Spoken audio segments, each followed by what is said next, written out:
Hey, what's up, Dean? Super Performance at the shop. Ranger's out, Mike's car's in. I started this morning with positioning this stuff kind of how he had it. And then this panel is just so flimsy, so I put a couple of bead rolls. I don't have anything big enough to cover it, so I just put some beads, and it strengthens it up a lot. It's not perfect, but we'll kind of leave it to him. Got the bottom mount in, and I undid all the self tappers, cut like a new piece of rubber there. He had a piece under there, but I cut a new piece. 4 bolts hold that down, 2 bolts, screws with nuts, bolts with nuts, whatever. Battery, I don't have a battery tray or nothing. He'll have to grab one, but got crap in my hair. And then I just kind of started sorting through, undid this loom. He said leave it there. He doesn't care. The carpet will cover it. I'm doing my best to not overdo it, but it's very hard. But I did end up running a new airline from the tank all the way up. And that's right here. So, and I left a bunch of slack in the back, so that if ever anything happens at a fitting back there or up there, you can kind of splice it in and not have to worry about tugging or nothing like that. I patched the floor. I just took a piece and put it in. It's just tacked in, but it's better than what was there. But it matches the hole. Like, I took a piece, held it up, traced it, trimmed it, and then fit it good, tacked it in. So that's all set. Then I snatched the intake off because we got to do the air temp sensor, which allowed me to redo a couple of the wires. This is our new fuel pressure sensor coming over here. It'll go under the intake, through the runner, kind of just how he had it routed, just a little bit cleaner. Then the dome pressure sensor is plugged back in, and then I actually used these come in like the Holly dash kits. They're a bunch of extra strands of wire, so I used that for the dome pressure, and I also threw one in here for the Mac valves.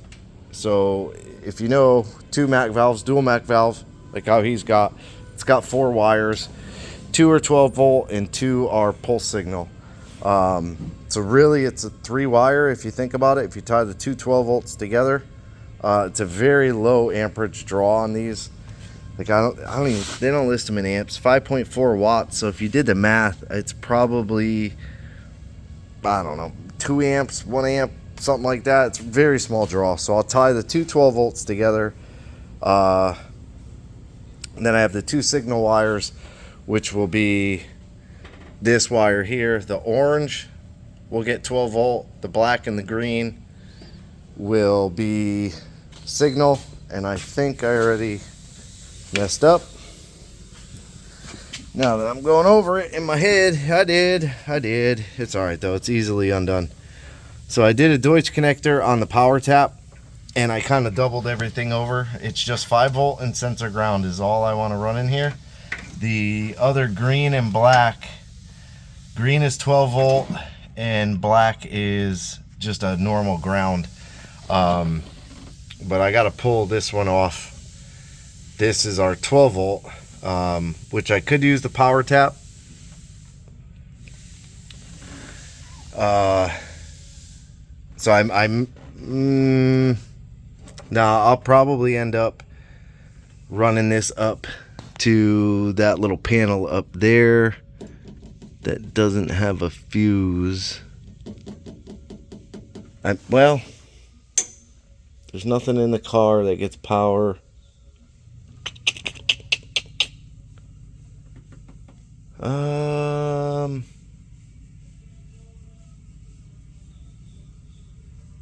Maybe tie it into his air compressor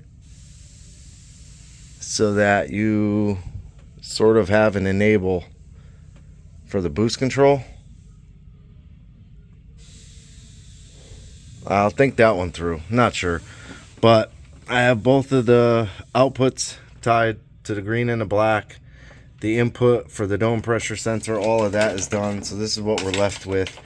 And I still have the trans brake, the 2-step, hopefully, which I'm pretty sure I will have an input left.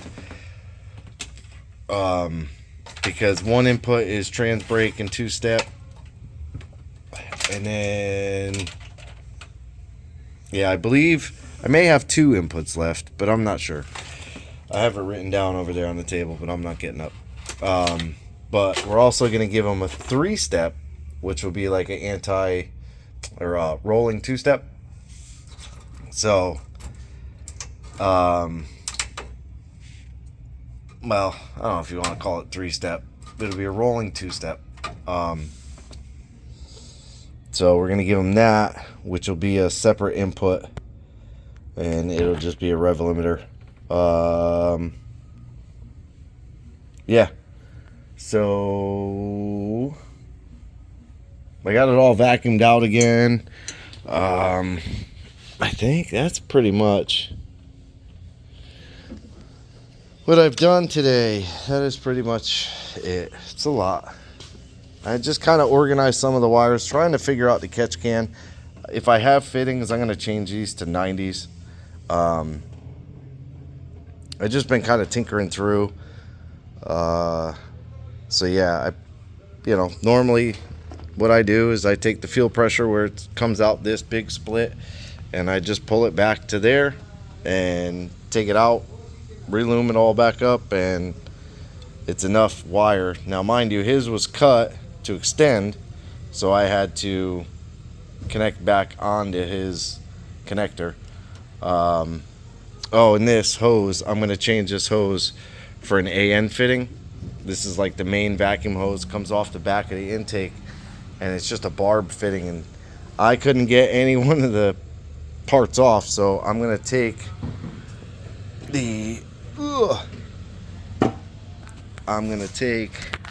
this barb out, and I'm going to swap it for an AN, just like a 6 AN, and then I'll use like 180 degree going over that way and go right up to that block. I may even move the block. I might put the block like over there. I don't know yet. Trying not to get carried away, but at the same time trying to clean it up, make it look a little neater. The only issue with that would be the fuel reference, which I don't like doing the rubber, because if you see, it pulls off. So imagine 20 pounds of boost. It's going to try and push that off. Yes, you could zip tie it. There's no hose clamp small enough to do that. There's those little snap clamps, but so I may swap that fitting for a push lock, or drill and tap it for a push lock. Normally what we have to do is drill and tap that for a push lock, and then just run the push lock hose up to that vacuum block. Then he has all push lock stuff. It's easier to disconnect and take stuff apart. But yeah, and then I yanked out this massive cable. This was going to the alternator, and it ran to the back, across, under the car, through the subframe connector, and up to the battery disconnect switch. And it's a gnarly cable. It's not even like really flexible. This is a gnarly cable.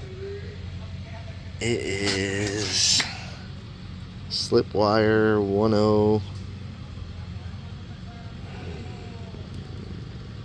I don't know, 10 AWG. It's gnarly cable. So get rid of that at some weight loss, and then I will make up. I have plenty of short battery cables, and I have some more over there, like a roll of it, but I believe probably just need this one here. I mean, that's thick, boy. I could use this one maybe, or this one, because it already has kind of an end on it for the starter. So it's not long, it's just going to go down to the starter. So this one here, I would probably snake it down through there and go, yep, to the floor. Something like that. I just don't know if this one's long enough. That's all. Oh yeah, plenty long. Plenty long. So I can take that one, sneak it down there, put it on the starter, put it up to the alternator, and you're back charging. It's a lot less wire.